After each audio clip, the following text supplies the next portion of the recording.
Good afternoon, everyone. And thank you for being here. We had originally planned to use this time to talk about Halloween and safety for people celebrating over the course of the weekend and Monday. But as many of you know, this morning we woke to the news that we'd lost 2 more young people to the tragedy of gun violence in our city. Losing young people to gun violence rips us all apart. It's never easy, and it never should be. We have to address this tragic loss of life and what we as a community must do to make sure that we are keeping our children safe. Last night in Hyde Park, a 7-year-old boy was fatally shot in his home while washing his hands. In Greater Grand Crossing, a 15-year-old boy was fatally shot while walking down a residential street. Now, these 2 boys should have been in school today, anxiously awaiting a weekend of fun. They should have gone on celebrating every year afterwards. Instead, today, 2 families have been ripped apart. Tragic loss that the families are dealing with, and a city, once again, is mourning the loss of 2 of our precious young people. I ask our city to do everything we can, particularly those who know the 2 families, to be there for them, to wrap your arms around them. They need us now more than ever. But I also ask our city to help us to bring justice in these 2 cases. In each of these, someone knows who is responsible for these heinous crimes. This didn't happen in a vacuum. There are people out there right now, within the sound of my voice, who know exactly what happened. You must come forward. These families are deeply grieving. Come forward for them. People who care so little about the sanctity of life, this will not be the last time that they strike. We must take them off the streets for your safety, for the safety of every resident in our city. So those of you who know, please come forward. And I understand the difficulties that reporting crimes can sometimes bring. For this reason, you can call the anonymous tip line 24 hours a day with any information you have. Let me share that number with you again. It is anonymous, it is toll-free, it is 833-408-0069. Again, the anonymous tip line, 833-408-0069. Please pick up the phone and call. You know who did this. We must bring them to justice and hold them accountable on behalf of the families and on behalf of our city. We need you to come forward. So if you have any information whatsoever, please keep the families of the who lost their loved ones in mind. And I urge our residents to put faith and trust in the CPD detectives who are going to work tirelessly night and day to bring these criminals to justice. Police are busy investigating these crimes, but as a community, we've got to band together to prevent situations where innocent victims are killed in crossfire. Stood at this and other podiums way too many times and urged folks, particularly young people, if you pick up a gun, it is not if a tragedy will happen, it is when. And a tragedy has happened and struck our city once again. I also want to urge that if you know someone who owns an illegal gun, you can anonymously report that to the same number. The guns are driving the tragedy across our city. Illegal gun ownership cannot be tolerated in any way, shape, or form. We've got to make sure that we are all doing our part to get these illegal guns off the street. And if you know someone who's headed down a wrong path in life, please remind them that there are plenty of services that can give them an off-ramp, particularly for our young people. Last night's tragedies are a poignant reminder of what we must do to keep each other safe today, tomorrow, this weekend, and every day in our city. In every neighborhood, at our parks, our playgrounds, our restaurants, our bars, in our homes, there will be Halloween parties, pumpkin patches, film screenings, and so much more for our residents and visitors to enjoy. And I know many young people across our city and some adults are looking forward to celebrating Halloween this weekend. Let's make it a fun and safe time in our city, not one filled with tragedy. We've got to make sure that we step up and support each other in this difficult time. It is up to us, all of us, to make sure that our families and our communities remain safe. Superintendent Brown is with us today to talk about CPD's plans going into this weekend. I'm here to say that many of our Chicago City departments and agencies will also be working tirelessly this weekend, as they do every weekend, particularly around holiday weekends. The Chicago Park District, Chicago Public Schools, and the Chicago Public Libraries are hosting numerous events across our entire city this weekend through Monday, offering festive and engaging ways to keep kids busy, have fun, and safe through this city's Halloween program, which we kicked off last week. Parents, if you need a plan to celebrate Halloween safely in your community, please visit our website. That's Chicago Halloween, HALLOWEEK.org, chicagohalloween.org. Our whole of city approach to public safety that we utilize throughout the summer months will continue to be in place, and especially this weekend. But I'll emphasize again, the progress that we made in the city has come because we have banded together, not just put the whole burden on the backs of the Chicago Police Department. Of course, they play an important role, and we honor the sacrifice and service of our brave men and women in the Chicago Police Department, but all of us as residents and people who love this city have a role to play. Our city departments and agencies are out there, but they need your help. Our residents have to be partners in this work. And I'll go back to what I said before. This tragedy and others that have happened, someone knows something. Please come forward, use the tip line, and help us make Chicago the safest big city in the country. Again, the tip line is 833-408-0069. That's 833-408-0069. You can make an extraordinary difference in the quality of life of neighborhoods all across our city. Step up, step out on faith, step away from your fear, and come forward. In closing, I want to again ask our city if you know anything about last night's incidents or any other recent activity involving illegal criminal conduct, please step forward. It's your opportunity to make a difference and to stand up for yourselves, your community, and for our beloved city. And with that, I'd welcome Superintendent David Brown to the podium. Superintendent. Thank you, Mayor. And before I begin, I just want to add to the Mayor's plea to call the tip line and to give information to resolve these two tragedies with our young people, that there is a reward for tips up to $15,000 for any tips that might lead to charges and or convictions. But we are here today to talk about getting ready for Halloween and being safe in our communities. And yes, we lost a 7-year-old and a 15-year-old on last night, overnight. My heart goes out to the families, both families today, because no one ever imagines something like this. This violence has to stop.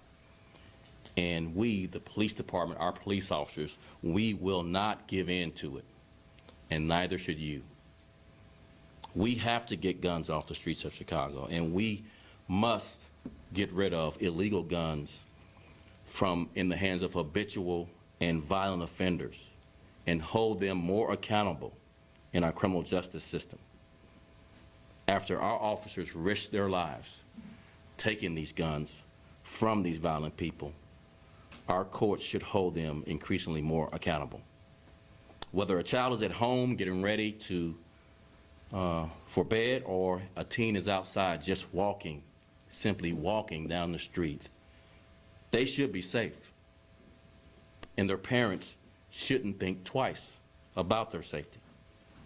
Our kids deserve to be carefree in our city. The Chicago Police Department never stops working to bring justice, and we'll keep doing everything we can to keep this city and every resident in every neighborhood safe. We are dedicated to visibility, engagement, and in collaboration. That's why I also want to talk about our ways our communities are coming together, especially celebrating Halloween. Of course, we deployed more officers in all of our neighborhoods throughout Halloween weekends. This has been historical deployment, so no different than this weekend, but much more than what we've done in the past. We are collaborating with groups more. That's significantly different because police cannot resolve public safety, community safety alone. We need you. We want everyone to have fun. We want you to enjoy being out, but we also want you to be safe. In that vein, the department has coordinated with other city departments and sister agencies, and will continue to stay in communication with all of our partners in collaboration over the weekend. Our Bureau of Patrol has dedicated resources to not only our neighborhoods, but also to the CTA system with expanded coverage. Officers will be more visible, and the department is prepared to respond in the event of any emergency. But we encourage every resident and all visitors to our city to be safe, use good judgment, and celebrate responsibly this weekend. Many look forward to parties, trick-or-treating out in the city on Halloween, but there's no reason that we can't do all of that in a safe manner by engaging in positive activities and making good decisions. We, the department, we have options across our police districts for families to come out and be safe and have fun. For example, in the 5th district of our police district, we have a haunted house there on the south side. We have a pop-up Halloween party in Hyde Park in the near north side community in the 18th district.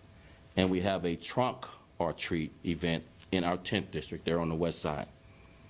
And my family is hosting some Boys and Girls Club kids this Saturday to AMC movie. So a couple hundred kids will be coming out, and my family will be hosting that. We all have our things that we can do, our obligation to be involved in community safety. And there are many, many more events across all of our 22 police districts. So we encourage all of you to contact CAPS, the CAPS office at each of these districts, to be involved with many of the programs we have for a safe family night out, evening out, daytime out for your family. There's something for everyone that they can take part in this weekend, so please, please have fun, be safe, and have a happy Halloween. And with that, I'll bring up Alderman Chris Taliaferro, the chairman of the Public Safety Committee in the 29th Ward. Alderman Taliaferro, thanks.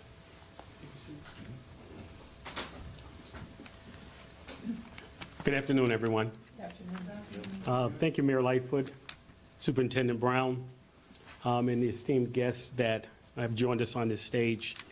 I'm honored to be here with you to talk about public safety throughout the city, and in particular over the coming days as we celebrate the tradition of Halloween. It's never an easy moment to stand before you when we've tragically lost lives of young individuals, children, in the city of Chicago.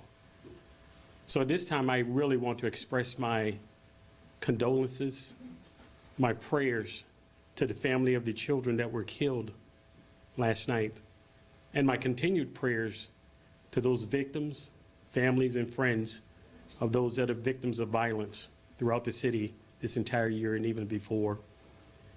In the coming days, thousands of families and children will hit the streets of Chicago to enjoy the tradition of trick-or-treating. And I want our families to be assured that our superintendent has worked very diligently to ensure their safety and the safety of all residents in the city. However, I believe it's as equally important that each of us look to our own duty and our own responsibilities to the children and families that will be celebrating in the coming days. Do not hesitate to call 911 if you see something suspicious or you deem to be suspicious. And take care of your blocks to ensure that safety of the families participating. And I would say it equally as important as drivers. Be very cautious and continuously watchful for children and pedestrians that will be walking along the streets. Halloween ushers in a very, very busy holiday season. So let's be safe. Let's celebrate together as an extended family and as a city. I'd like to introduce at this time Ms. Dahlia Aragon, the co-founder of Israel Gift of Hope. Thank you so much.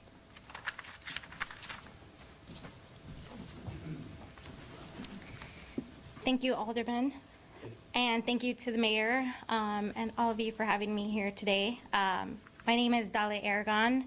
I am one of the co-founders, along with my sister, of Israel Gift of Hope.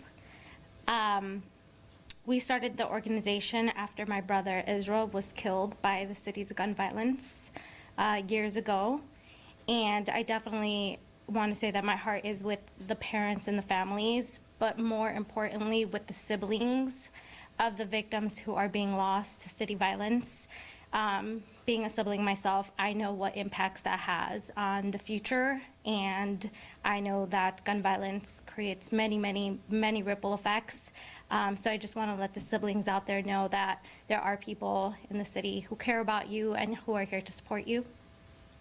The work that we do at Israel Gift of Hope is to support family members, siblings included, of loved ones who have been impacted by gun violence in our city. Our approach to the work is making sure that we reduce gun violence by working with the community to create positive experiences and to create unity. We sponsor back-to-school drives. We've hosted multiple basketball tournaments, and recently, related to Halloween, we hosted our annual Monster Mayhem community party. So we've come together with survivors of gun violence, but also brought in our entire community to celebrate together, learn together, but also build that relationship so that we will look out for each other. Our organization has also connected with city delegate agencies to coordinate trauma-informed support for gun violence survivors, and we're currently exploring methods to increase support and coordination efforts with other organizations like mine, because we know that supporting families who have already been impacted by violence and supporting the youth and young adults is key to ending the cycle of violence. I will say, like others have said before me, it is on all of us to prevent gun violence, to prevent any type of violence. We are all responsible for it. It is up to all of us in Chicago.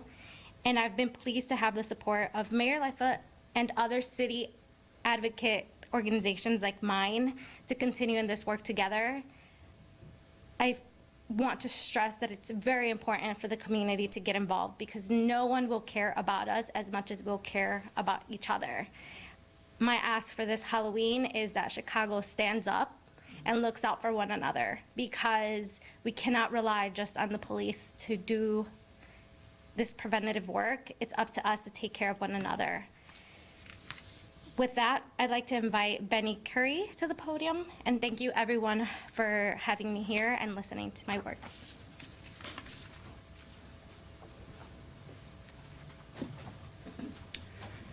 Good afternoon. And thank you, Mayor, for having me here. And I want to join everyone else on the stage and first express my condolences to the family and loved ones of all of those that we lost to gun violence last night and on any given night.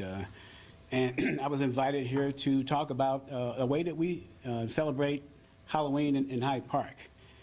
We call it collaboration.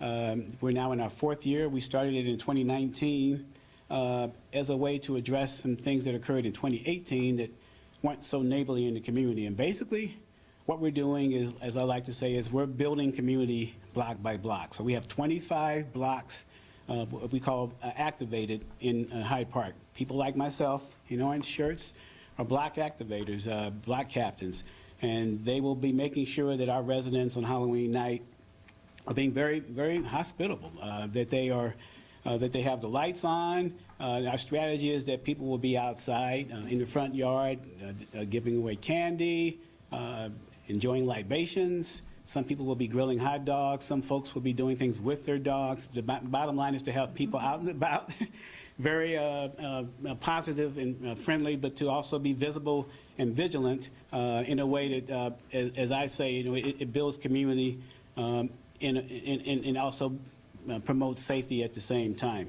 Now, last year, we did a new wrinkle. So in addition to the 25 blocks throughout the neighborhood, we also activated our business corridor. And if you know Hyde Park, 53rd Street is bustling with activity, and it's kind of like a beacon to other parts of the South Side. People come in from, you know, as one kid told me, the wild hundreds, you know, into our neighborhood to, you know, to do Halloween because it's a safe, friendly community. So we have a partnership with Thaddeus Tukes, a jazz musician, and his Chicago Freedom Ensemble.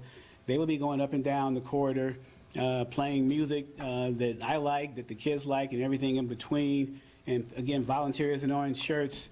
We'll have jack-o'-lanterns filled with treats and candy and what have you to give it to anyone that wants it, whether you're a kid or a kid at heart, basically so that when folks visit our neighborhood, they see a safe, friendly, welcoming community that wants to keep things that way in the neighborhood. And again, it's basically the way I like to put it, building community block by block. And one of the key things about that is that it kind of compels all of us block captains to do something that people don't do as much anymore, and that's get out on your street, knock on the door, and actually get to know your neighbor.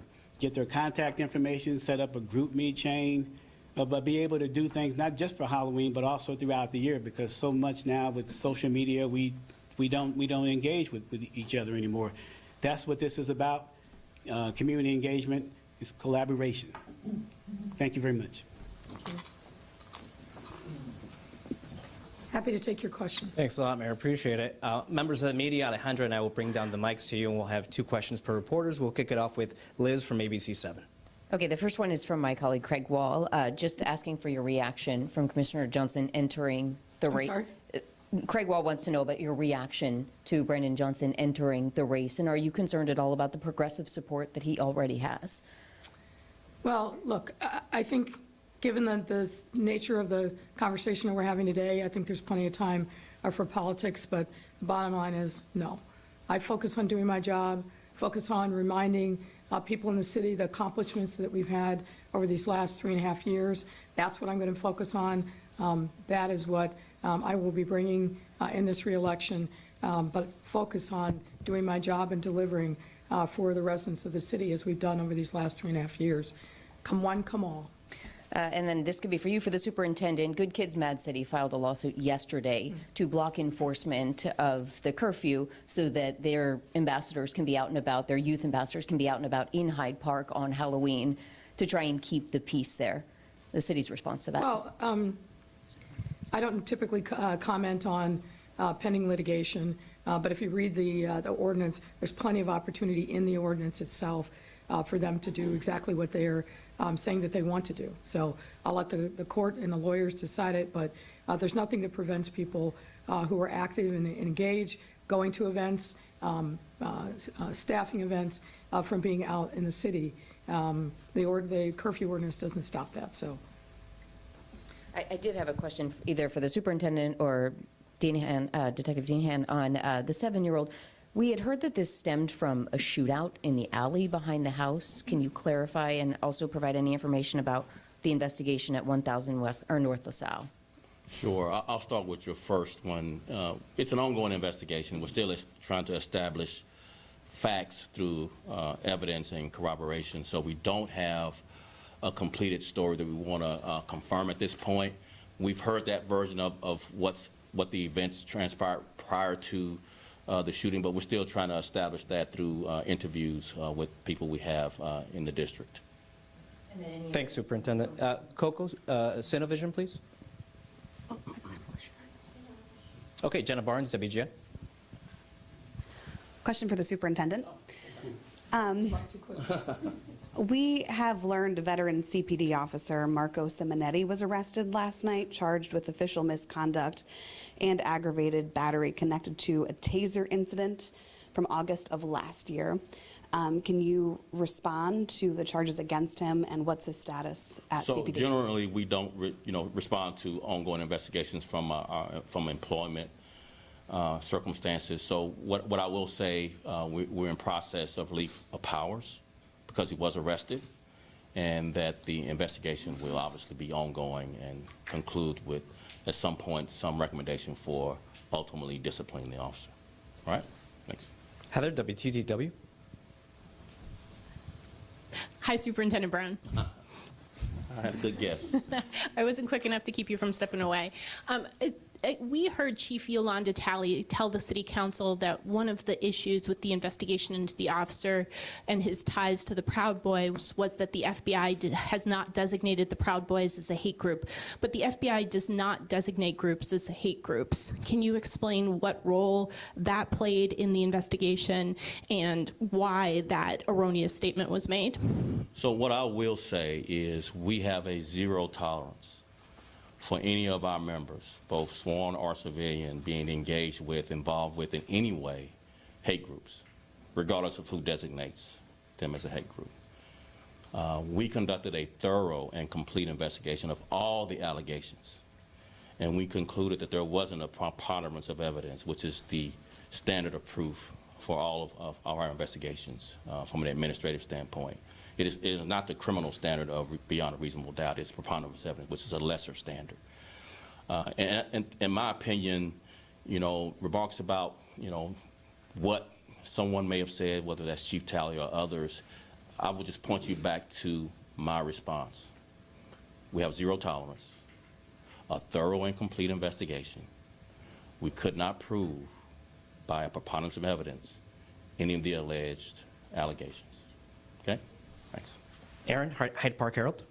For you as well. For me as well? Yes, sir.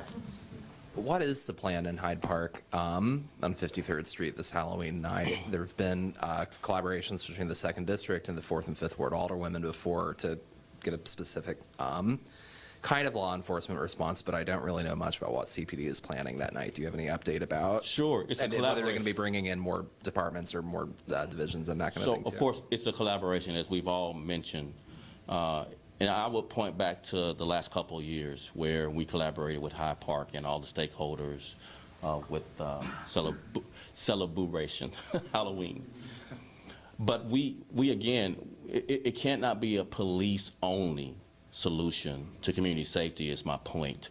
We'll be obviously much more visible, present, in collaboration with all the celebrations. So we'll be present at the celebrations where we're having gatherings, as well as will be increased patrols, as well as collaboration with our district, who's putting on events, and we want to invite families to come to the districts as well. I've got a follow-up about this and then one other question about something else. Will the new youth curfew ordinance have any effect on Halloween tonight, especially if there is programming? No, that just kids read the can be out on? exceptions to the curfew.